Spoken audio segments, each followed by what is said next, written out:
Welcome to the 3302 guided reading video. Hopefully you've watched the other WebEx video, but this is our chance to see some modeling in practice. I'm Dr. Ryan, most of you know me by now, and I have a wonderful colleague who's helping me out for this portion. I'm Dr. McKay Overstreet, and I get to be a kid today, which I'm really excited about. She's been our volunteer for guided reading. So as you likely know and have been told, you have two different things here for your guided reading plan. You have your template and you have your information guide, much like you did for your IRA, and those are on Blackboard. And so today you're going to get to watch us do a guided reading lesson. This is a guided reading lesson that's a general kind of intermediate lesson. The level of the text technically, I think, in Fountas and Pinnell letters is an M, or it's an L. Okay, so maybe third grade, middle of third grade-ish. Of course, those are messy levels, as we talked about in Module 2, but just to give you a sense of what's happening. And we're going to be reading this. It's a nonfiction text called The Story of Jeans. So the plan that I'm going to be following basically today is also shared on Blackboard. So if you wanted to open that now and follow along, you could do that. Okay, so here we go. Readers, thank you so much for coming. Now, readers, here's what you don't know is that you are here and then here are our friends on either side of you, right? Because guided reading is, of course, a small group activity, but, you know, we're not going to make all of my colleagues sit here and be children. We just have lovely volunteers. So everything you see me do, even though this is technically, you're going to see it one-on-one, I need you to picture it as a small group, 3, 4, 5, 6 kids. Could have brought puppets. That would have been perfect. There would have been nothing wrong with that. That would have been great. Okay, so anyway, readers, thank you. So today, you know our drill and guided reading because we're pros at this now. So I have a book in front of us, but before we look at that, I want to talk about what we're going to read. Now, you're not wearing jeans today, and I'm not wearing jeans today, but we know what jeans are, right? What are jeans? How would you describe them? Like pants that a lot of times it's blue and they feel kind of rough. Yeah. Like they don't feel smooth like some other clothes. Exactly, right. They're not like silky. They're not, right. They're sort of rough or coarse. Exactly. Often blue. They can be other colors, right? So we know some things about jeans, right? That's not a new concept for us. We definitely know some things. So let's look today, though, because in this book, even though we already know some things about jeans, we're actually going to learn more information. So let's open up the book to the first page, to the table of contents. What kind of book do we think this might be? If we're going to learn information and we see things like a table of contents, and if you want to keep flipping through, you might get some other clues. What kind of book? How might we describe this sort of book that we're looking at? Like a true book? Yeah, that's a great way to say it. Do you remember another word for that? A third grade word for that? Nonfiction. There you go. So we're going to learn new information from this because it's a nonfiction text. Now, how did you know that it was a nonfiction text? What did you look at? Well, you said the table of contents, but then when I turned the page, I saw that there were pictures of like photographs, like real pictures, not drawings. That can be a clue. And what would you see under the photographs there? Captions. There you go. Nice job using our terms for our different text features, right? So when we see things like a table of contents, when we see things like photographs and captions, we also have these words up here at the top. Remember what those are called? It's okay if you don't. Headers. Close. Yeah, headers. It's really, that would be an okay word, but we often call them headings. And if there was one that was under that, it might be a subheading. So headings are a big category, and then subheadings show us smaller points. And it's just a way of organizing the kind of information that we're going to read about in this book. Okay. So we're going to really use the nonfiction text skills that you're already really remembering. So that's good. You're going to get to apply those as we read today. I want us to look at a few different words that we're going to encounter in this book. And so if you turn to page 18, one of the nonfiction text features we have in this book is a glossary. Now, some nonfiction books have that, and some don't. But so if you're stuck on some words, there might be, this is a place where you can sometimes come to check them. And so this first one, it says it's on page 11. So I know I just had you flip to page 18, but you're real good at flipping pages. Will you flip back to page 11, and let's find that word in context. Let's find this word in the actual book. On page 11. Go ahead and put your finger on it when you find it.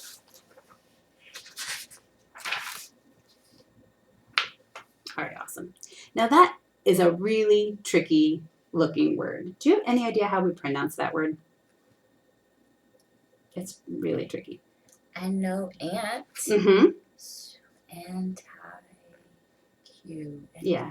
I would definitely say anti-Q or antiqua or something like that. So we say that word antique. Antique. Yeah. Now, if we keep reading, that word says antique, and then what does the text tell us after it? Or old. So that's what antique means. Exactly. So antique means old, right? And so sometimes we use that word if something is old and kind of important or fancy, like maybe your grandmama has like an antique that she keeps up on the shelf, and maybe it's an old thing that she got from people And you her can't people touch before it. her. Very true. Very true. You should always listen to what your grandmama says. So now when we come to that word, you'll know how to read it and you'll know what it means because they gave you that clue in the text. Okay, nice job. I'm going to look at one other word before we start reading. You're doing a great job of previewing this text with me. Let's look at, oh, good, on the next page. It's on page 12. Have you seen this plant before that's on this page? No? Sometimes we live in an area where people grow cotton, and so sometimes you may have seen cotton, like if you're out driving on the highway or near some people's schools, they have some. Like all in the bathroom, like you have to my mom, I saw her make it, just take it off. Yeah. It looks like that. It grows like that. Mm-hmm. Yeah, exactly. So you might have seen that before, or that might be new for you. And so we call, I know, isn't that weird? Yeah. That kind of cotton, when it grows like this, it has a name, and it's funny because it sort of looks like bowls, right? But I just think we say cotton balls, even though it's like the cotton ball you said your mama uses on her face, but it's just, that's the word for when it's on the plant. Oh. So when we get to that word, you'll say, it looks kind of weird, but we'll just be able to read it and we'll know. Rolls. It does, exactly, but with a B. Mm-hmm. So I don't know, maybe some people say bowls instead of balls. I don't know. We'll have to check. Luckily, we're not all reading aloud, so as long as you know it in your head, you'll be okay. All right, so let's close our books for a second. Now that we've thought about what we're going to read and we've thought about words that we're going to see. So I have a question. Sometimes I've noticed when we're reading in class, particularly if we're reading about new information, sometimes our brains get a little fuzzy, right? Like we stop thinking as much as we have to. Maybe we're tired and maybe we get distracted and we get a little like lazy or fuzzy and just kind of go, oh, I don't know, right? I do that when I read. Especially if I don't really know exactly why I'm reading, if I don't have a real clear purpose for my reading, it can be easy to let our brains kind of get sort of wishy-washy. So does that happen to you sometimes? Yeah, it definitely happens to me sometimes. And so one thing we're going to do is we can have a way of listening to our reader brains and of checking in with what our brains are thinking. And if we keep listening to that, it can give us a good sort of push to kind of notice what new information we're reading. And then our brains get real focused. Okay, so I want you to do me a favor. Oh wait, I'm sorry. Pardon me. I'm going to tell you one other thing. When we do that, when we think about that, we're doing what's called monitoring our comprehension. Right? And you may have heard us use that term in class before. So we're really thinking, wait a minute, is that new information? Wait a minute, did I already know that? Wait a minute, right? And you're kind of checking in with how the information is kind of settling in your brain. If it's new or if it's not new, but you're kind of checking on it. You're going, did I know that? Right? Do I understand that? And that's called monitoring your comprehension. You're going, I'm listening to you, brain. I'm noticing, right? So that's what we're going to practice today. And that way, if you get to a point that information doesn't make sense or it's too new and you're not quite even sure what it means, then we can do some other things. We could go back and reread, or you could ask me, or we could talk to each other in this group and kind of share some thinking about that. So that's just our way of checking in and making sure that we're really ready to learn the new information that this book has to share with us. Okay. So today what we're going to do is I have brought us some sticky notes, and I'm going to give you 4. I know, isn't that fun? All right. And here's what I want you to do. I want you to take your pen or your pencil that you have with you, and on 2 of the sticky notes, I want you to put a check mark. Awesome. Just like that. All right. And on the other 2, I want you to put an exclamation point.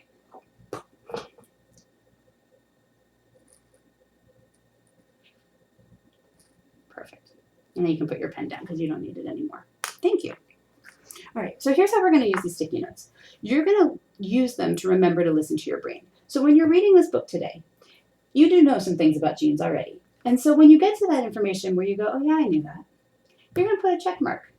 Because you go, check, I knew that. Just, oh yeah, no, my brain knew that already. That's not new for me. Okay? Okay. Do you have any guesses what you're going to do when you're going to use these? When I learn something new. When you learn something new, exactly right. So you're just going to be noticing in your brain, when am I reading things that are pretty familiar? And when am I reading things that are like, whoa, that's new information. I just learned something. What if I learn more than 2 things? You can get out new stickies. That's totally fine. Yeah. You'll need tons more because I want you to be doing the reading while you're using your stickies. We're going to have to be multitaskers here. But I think you can do it. Okay? All right. Do we have any questions about what we're going to do today? We're going to read our story. We're going to notice when things are familiar, notice when they're new, mark them with our stickies, keep on reading. Sound good? Okay. All right, readers, go ahead. You can start reading. At this point, I would ask everyone to start reading because everybody reads every page in guided reading. We do not do round robin. We do not take turns. Everybody reads every page. So I give them a second to get started. And then I will do what's called dipping in with each individual reader. Again, you'll only see me working right now with our one reader who is here, but if I had a group, I would do the same thing with each reader. When you do that, when you dip in with each reader, you will take notes in the chart that's provided in the template about what you notice and what coaching and support you provide.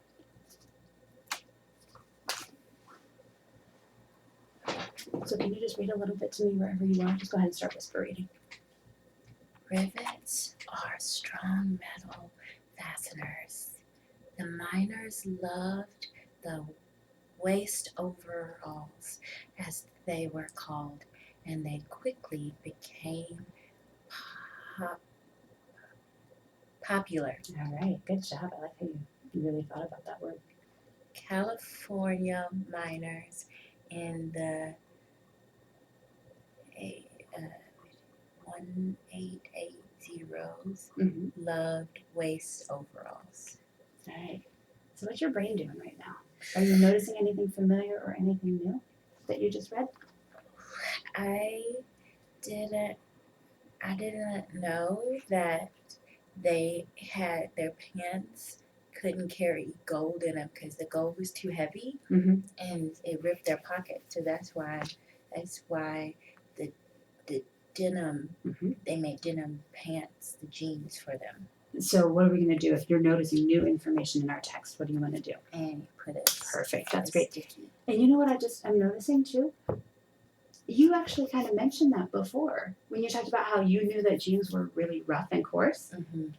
Now you know why. They had to. Because if they weren't stronger. Yeah, exactly. If they weren't rough and coarse, if they weren't strong material, if they were just like pantyhose or something, then they put gold in them and the gold is heavy and then it ripped the pocket and then you lose your gold. Yeah. And you did all the, you can't lose gold. No. If I found gold. Yeah.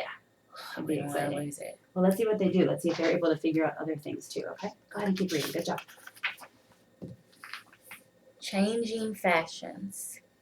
Levi's jeans were work pants. Male workers wore them all the time, but a gentleman wouldn't think of wearing jeans. Women didn't wear pants at all. What? What did they wear? Women couldn't wear pants? But this changed when Western movies became popular. You know what I really like that you just did? Do you remember how you had to think about this word on this page? That's the same word that you really had to think through. And then when you saw it this time, you just read it. I knew it already. So when you notice what you know and you can use your skills, your decoding skills, that was great. So good job. Excellent. So I like how you're noticing what's new information, and then I just want you to keep doing that as you go, okay? Good job. All right. So I would give everybody a little more time to read. I would take some anecdotal notes, right? I would note about how she's handling multisyllabic words because that came up, right? Did you hear me praise her? Something specific, right? So, hey, I like how the word you didn't know you were then able to read, and this is how I noticed you do that. Also, was able to praise some of the connections that she was able to make and solidify those a little bit, her background knowledge to what she's reading in the text. I also said that I liked her ways of reacting to the information, right? So her reactions let me know that she's really understanding that information is sinking in. It's kind of interesting or even a little outrageous, right? And so that's good. The stretch that I was able to give her was to remind her to use the task, right? So the tuning in to her brain. So thinking about what is information is familiar and what's new. So that was the stretch, right? The stretch is can sometimes just be a reminder to, hey, do the thing we're working on. Not as a procedural thing, but as a thinking tool. Okay. She's still going in her reactions right here. It's awesome. I could have praised her use of the captions because she read the caption and looked for the information there. I could have stretched her around multisyllabic words some more. Right, those are things that I was noticing, so those are things that I could write down. Now, again, your toolbox will develop slowly. So if this is new for you, you might not have all kinds of ideas. But remember, we practiced this in the conferring that you did in the assessment project. And so now you're getting a chance to apply it even more, right, in an even more authentic situation. So you've done this once, you've gotten to practice a little bit. Hopefully you feel a little more confident this time to respond in the moment, to both praise a reader and to stretch them and keep them developing. Right, and that can be around decoding. It can be around fluency, because we could definitely work on fluency a little bit, I think, in this particular situation. And it can certainly be around comprehension. So when you're not sure, just engaging in the ideas. So what are you noticing? So is that new for you? So let's talk about, so why did the pants rip? What? Right, and that helps to deepen the communication and the comprehension. All right, go ahead and finish the page that you're on. It's okay if you didn't get through the whole book. If people do get through the whole book and you need them to do something else, tell them to turn it over and reread. Good readers reread. Good readers read things more than once. That's not a problem. So you can just say, great job, go ahead and start at the beginning again. Right? The more people practice eyes on text, the better it is. All right, thanks. So what are some of the new information and the new facts you learned about genes? Let's all look at our books. Let's flip through. And luckily you have them marked with your Post-it, so that might be a good clue to remember. So who wants to share a new fact that they learned? All right, McKay. I did not know that jeans were invented by a German man named Levi Strauss. I did not know that he was German, because I thought we only wore them in America. I didn't know. Oh yeah, that makes sense. Yep. So now, does it say if he invented them when he was in America? Like, was he born in Germany and then came here and invented them? Or does it might not say. It won't always tell us all the information. Oh, he came to the U.S. for the gold. Oh, okay. He brought fabric with him. Oh, okay. So he was born in Germany, so he came from Germany. Then he came to the United States, because we know lots of people immigrate in and out of our country all the time. And when he was here, he invented jeans. So good. New fact. He moved here. Right, exactly. What would we be wearing? Not jeans. I know, not jeans. Or unless somebody else was like in that gold rush and thought, my pockets aren't working. All of our pockets would have torn. We lose all our gold. All our gold. No gold for us. Excellent. Who else has another fact that they want to share that they learned about jeans? And then all our other readers would share. Right. Is there anything that you read that you're like, yeah, I know that. I know about jeans. This isn't all new for me. Because that happens in books a lot. We know some of the things, but we might not know all of the information. I knew that jeans became a symbol of America and many other countries, because I said earlier, because I thought that only Americans wore jeans. So I knew this already. Excellent. Good job. Way to notice when you have some familiarity with the information that they were sharing. Now, I kind of feel like you've already answered this question, but has anything in the book surprised you? Women couldn't wear pants. Yeah, that was really pretty shocking information, right? Did anyone else think that was shocking? Let's talk about that. Who can find that page for us? We can look back in the text. Yeah, so the heading's under changing fashions, right? So we know that it's not the same situation now, but yeah. I like pants. How are you supposed to play if you can't wear pants? I think it was hard. There's a new book in our library about a woman named Lucy Bloomer, and she, I think, helped women encourage women to start wearing pants. I'll see if I can find that from our library from you. Maybe an independent reading time you would want to read that. Can I tell you another thing? You can tell me one more thing. Okay. Okay. I don't think I had another sticky note, Okay. but on this page, somebody sold a pair of jeans for $3,715. It's so much. That is so much. One pair of jeans? How many? Do you think they have to wear them like every day to get their money's worth? They get dirty, I bet. They probably are all torn up now. Yeah, but maybe they just like, they're so fancy. It's like the antiques, like you can't even touch them. That's so weird. You want jeans you can't touch. I don't know, but those are. I guess they were like model jeans. Yeah, like I guess this. so. Like fancy. Yeah, and here they're calling them designer jeans. So that's another word here for fancy. Like a designer. The Italian designer Gucci sold a pair of jeans. Like the rapper? Panda. Yeah, there you go. Good connection. Designer. Yeah, and like like if you design a building or something, so a designer is a person who makes designs. In this case, of clothes. Yeah, good thinking. So how did the sticky notes help you? Did you find your brain doing anything different than normal because you had the sticky notes? Yes. Let's talk about that. Because I was thinking about what I was thinking, I had to pay more attention so I could find where to put the sticky notes. Excellent. I had to think all the time.